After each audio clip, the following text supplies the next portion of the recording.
Buen día, mi nombre es Brigitte Suárez y en esta oportunidad voy a resolver preguntas de residentado médico acerca de abscesos hepáticos. La primera pregunta es, ¿cuál es la vía de infección más común en los abscesos hepáticos? Primero, un absceso es básicamente la acumulación de pus y estamos hablando que esta va a ocurrir en el hígado. Para que haya pus en un órgano cualquiera como es el hígado, pues tiene que haber una infección, o sea, la llegada de bacterias. La reacción inflamatoria, la llegada de neutrófilos, macrófagos, van a generar pues la muerte de las bacterias, también la muerte de estas células, también la llegada de líquido, proteínas y todo eso es lo que va a formar la llamada pus. En este caso específico estamos hablando de abscesos hepáticos piógenos causados por bacterias, pero también hay abscesos hepáticos fúngicos y también hay abscesos hepáticos parasitarios. La causa más frecuente de absceso hepático piógeno es el E. coli, que es una bacteria propia del tracto gastrointestinal. Como recordaremos, el hígado tiene conexión con las vías biliares y las vías biliares tienen conexión o drenan la bilis hacia el intestino. Y hay un pasaje que está dado eh, por el esfínter de Oddi. Entonces, es fácil que las bacterias se trasloquen hacia la vía biliar durante la liberación de bilis. O, por ejemplo, cuando se realiza algún procedimiento endoscópico o algún procedimiento de drenaje de las vías biliares, como puede ser una colangiopancreatografía retrógrada, la CEPRA, que es por endoscopía, en el cual se hace un corte del esfínter, una esfinterotomía, y luego se introduce contraste aquí en el colédoco, y luego se hace la extracción también del cálculo. Entonces, en ese interín pueden ocurrir varias cosas. Puede ocurrir la estenosis biliar, que predispone a que la bilis refluya a través de las vías biliares y que los microorganismos que se encuentren en la bilis, como S. coli u otros como Klebsiella, puedan llegar al parénquima hepático y producir un absceso. Por otra parte, la causa más frecuente de absceso fúngico es Cándida y la causa más frecuente de absceso parasitario es Entamoeba histolítica. Entamoeba histolítica tiene una vía de diseminación diferente porque la entamoeba histolítica se contagia por la vía fecal oral, es decir, se consumen los quistes de entamoeba. Estos quistes eclosionan a nivel del tracto digestivo y van a generar una lesión a nivel de intestino delgado. Como dice su nombre, lo que genera es una lisis celular, lo cual facilita su llegada pues a la sangre. Como sabemos, la sangre venosa de intestino delgado drena a través de la vena mesentérica superior hacia la vena porta, que se forma también junto con la vena esplénica. Y es así como entamoeba histolítica puede llegar al hígado y producir un absceso hepático parasitario. Y como vemos acá, por la irrigación principal que recibe el lóbulo derecho, por ser el más grande, que se encuentra anatómicamente al lado derecho del ligamento falciforme, pues es que va a ser el lóbulo más susceptible a padecer o a tener estos abscesos hepáticos. Por lo tanto, aquí nos preguntan cuál es la vía de infección más común de los abscesos hepáticos piógenos, pues sería por los conductos biliares. No puede ser la vía linfática, ya que la vía linfática se referiría a que son los ganglios o vasos linfáticos alrededores del hígado que drenan en el hígado y que a través de ellos puede llegar alguna bacteria. Sin embargo, no es realmente una vía de diseminación que se describa como causa de un absceso hepático piógeno. Las otras vías de exposición hepática para estos abscesos son la portal, como hemos visto en el caso de este absceso por entamoeba histolítica, este absceso mediano, o puede ser también la vía contigua, es decir, simplemente por contigüidad. Por ejemplo, si la persona tiene una colecistitis, la colecistitis está justo por debajo del hígado, en el segmento 4, y esta contigüidad con él puede diseminar las bacterias hacia el hígado. También está la vía traumática, en la cual, pues, como dice su nombre, producto de un trauma contuso,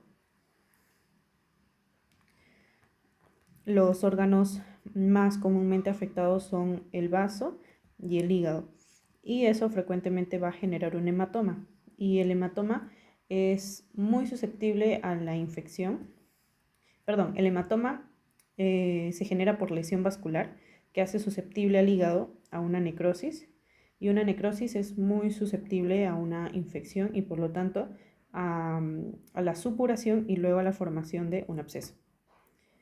Luego está mediante la arteria hepática, que hace referencia a que en la sangre va a estar el microorganismo y por la propia irrigación del cuerpo puede llegar al hígado. Esto entonces se produciría cuando se tiene un estado de bacteriemia, ¿no? La presencia de bacterias en la sangre, que por lo tanto puede producir una sepsis, una infección generalizada que me lleva a un estado inflamatorio multiorgánico, como puede ser la afectación hepática. Y en este caso, el foco más frecuente de infección, o sea, donde se ha originado la colonización bacteriana para que lleguen a las arterias, es el corazón. Cuando hay una infección en las válvulas cardíacas, o mejor dicho, en el endocardio, que también puede involucrar las válvulas cardíacas, que es la endocarditis infecciosa. Pero también puede ser una infección del tracto urinario complicada o alta.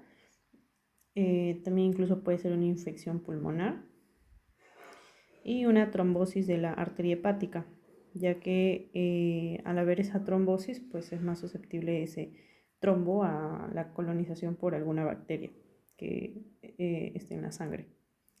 Luego está por exposición directa, como ya lo mencionaba acá, se refiere a contigüidad, y la causa más frecuente es una colecistitis, o también, por ejemplo, por su contigüidad con el diafragma. Si hay un absceso subfrénico, puede generar un absceso hepático. Por otra parte está pues el absceso alrededor de los riñones, un absceso perirrenal, o por ejemplo si se ha producido una perforación del intestino, puede llegar a diseminar o a colonizar el hígado, y otras patologías en las que haya perforación, como por ejemplo una úlcera péptica. Luego está a través de la vena porta, esta es la diseminación portal, que como mencionaba es la más frecuente, como vimos acá en el absceso mediano, y por lo tanto, para que una bacteria del tracto digestivo llegue al hígado a través de la vía portal, pues todas las bacterias tendrían que encontrarse entonces en órganos del tracto digestivo. Es así que una infección de un divertículo, que como sabemos es una evaginación de parte de las capas de la pared gástrica, principalmente en el lexismoides, se infecta. O por ejemplo una apendicitis, incluso también una pancreatitis, una enfermedad inflamatoria intestinal, incluso un cáncer colorectal que puede producir una erosión de la mucosa que facilita la colonización bacteriana hacia las venas. Y a esto justamente se le conoce como translocación bacteriana. Entonces aquí la respuesta correcta, por ser la vía más frecuente para absceso hepático piógeno, es el conducto biliar. La etiología más frecuente de absceso hepático piógeno es peritonitis. No podría ser, ¿por qué? Porque en principio la peritonitis, que es la inflamación peritoneal, sí puede producir un absceso, pero esto sería una diseminación por contigüidad, que pues está presente en aproximadamente 5% de los casos, a comparación de cuando hablamos de la vía biliar, que es aproximadamente 40% de los casos. Traumatismo previo se referiría pues a las causas traumáticas que generan un hematoma a nivel del hígado. Ese hematoma se necrosa y el hematoma necrosado es más susceptible a una infección supurativa. Luego está la septicemia. Esto se refiere a la vía de diseminación arterial, como ya lo mencioné hace un momento, y tiene más o menos un porcentaje de casos parecido al de la vía portal. Es aproximadamente 7% de los casos, mientras que el de la vía portal es de aproximadamente 12-15% de los casos.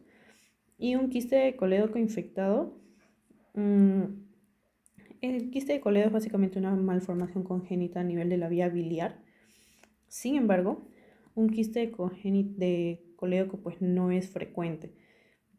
Esto sí explicaría un absceso hepático que está diseminando por vía biliar, pero al no ser frecuente no podría ser respuesta a la pregunta. Una colangitis hace referencia a la infección a nivel de las vías biliares. En el colédoco, por ejemplo, puede haber una coledocolitiasis, y como sabemos, esta impactación del cálculo en el colédoco favorece el sobrecrecimiento bacteriano, y el sobrecrecimiento bacteriano puede ascender hacia el hígado, a lo que se le conoce como colangitis supurativa. Supurativa porque forma un absceso, y ascendente porque va a subir a través de las vías biliares. Esta colangitis supurativa ascendente no solo se puede producir ante una coledocolitiasis, sino también ante un procedimiento endoscópico como es la CEPRE, ya sea por el mismo procedimiento o ya sea porque después de la CEPRE se genera una estenosis de la vía biliar. Entonces aquí la respuesta correcta es la C. De las siguientes gérmenes, ¿cuál es el más frecuentemente encontrado en un absceso hepático piógeno? Como ya lo mencionamos, el más frecuente es el que se encuentra predominando, colonizando el tracto digestivo, el intestino, que es E. coli. Los demás no podrían ser. Recordemos que Bacteroides frágiles es el más frecuente gram negativo anaerobio que coloniza el tracto digestivo y que puede producir un absceso hepático piógeno, pero E. coli, que es un gram negativo aerobio, es realmente el más frecuente.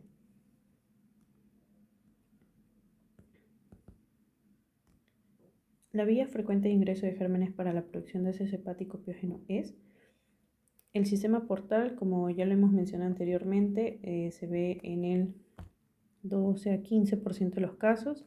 La vía hematógena es aproximadamente 7% de los casos, y el foco más frecuente es una endocarditis infecciosa por contigüidad, por una colecistitis. También incluso puede ser por un absceso sufrénico, absceso perirrenal, una perforación. Y la vía criptogénica, que no lo había mencionado, es la segunda causa más frecuente.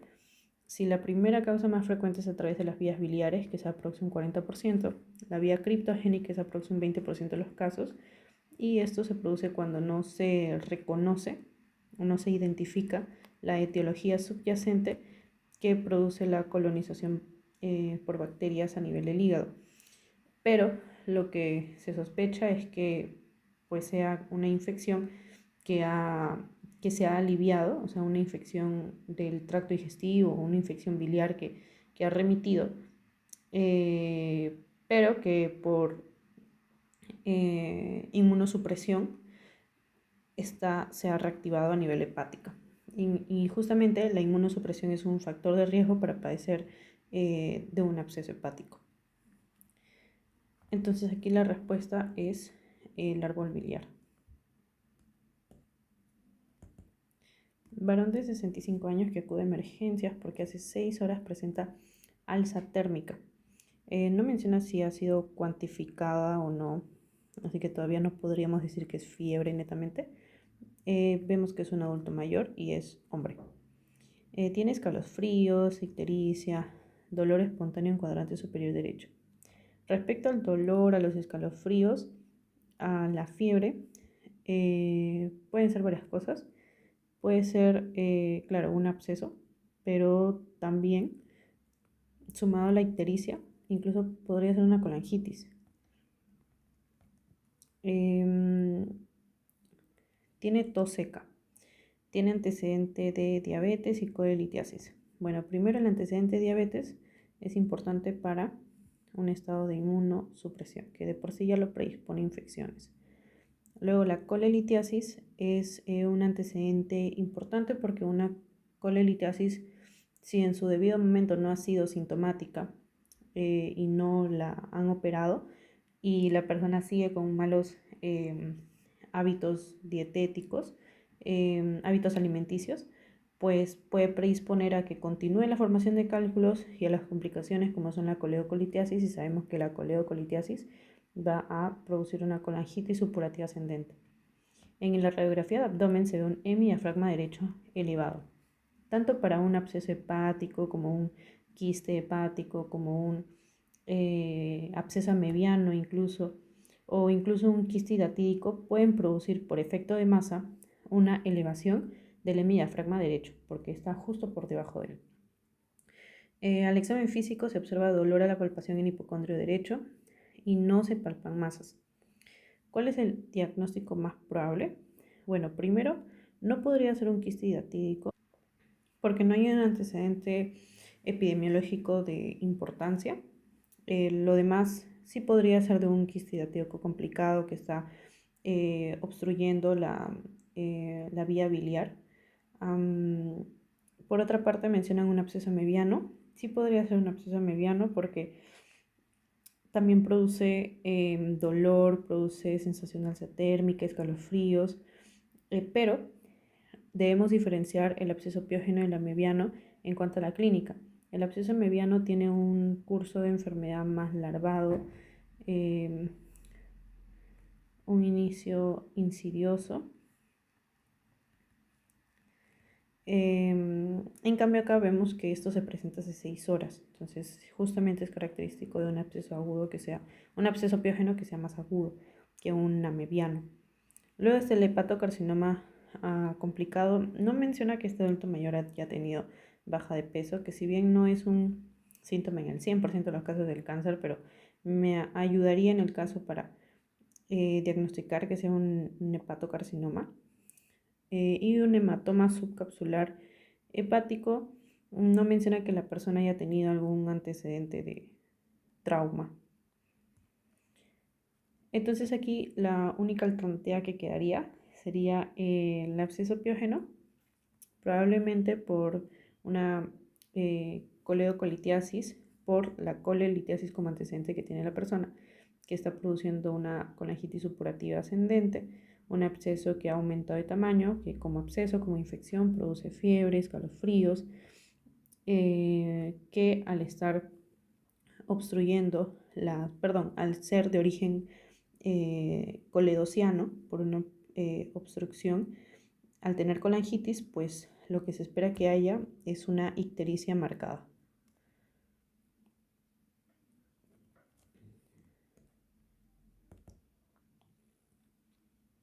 ¿Cuál es la causa más frecuente del absceso hepático piógeno? Diseminación hematógena por la porta, y hemos visto que no es. La septicemia tampoco. Diverticulitis sería por contigüidad, al igual que una colecistitis, un absceso subfrénico.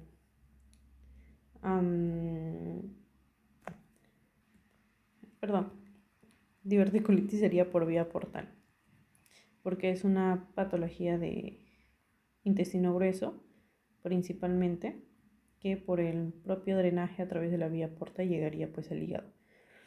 Y un trauma hepático pues no es la causa más frecuente, son menos del 5% de los casos. Y la vía más frecuente de infección es de la infección biliar ascendente.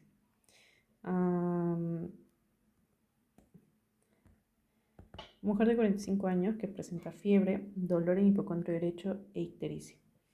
Lo que se sospecha en este caso, por la fiebre, que me habla ya de una infección, por el dolor, que me habla de una obstrucción, de un cuadro congestivo, inflamatorio, en ese cuadrante, y por la ictericia, sospecho que hubo una obstrucción coledociana que está provocando una un sobrecrecimiento bacteriano y menciona también que hay dolor a la percusión del hipocondrio derecho y un humor negativo. No es como tal una colecistitis, no hay una impactación de cálculo a nivel del bacinete. Y en ecografía hay múltiples conlecciones intrahepáticas. En el caso de que la vía de infección sea biliar, como estamos observando en este caso para un absceso hepático, es muy frecuente que se formen múltiples colecciones a nivel del hígado, a diferencia de que si fuese una diseminación portal, sería un único absceso. ¿Cuál es el origen infeccioso más frecuente? Pues sería el biliar, no tiene antecedente de trauma. Se daría el beneficio de la duda probablemente por hipertensión portal si es que se hablaría de una colección o un absceso único, pero no tendría relación tampoco con la ictericia, que indica un cuadro obstructivo en el árbol biliar. No podría ser una pancreatitis que produciría una diseminación a través de vía portal. No hay clínica de pancreatitis, ni tampoco una neoplasia a nivel intestinal que produzca una traslocación bacteriana y llegue al hígado, porque no tendría relación con la ictericia, ni tampoco con la fiebre. Bueno, la fiebre es propia del absceso, pero no, una neoplasia no encajaría en esta pregunta.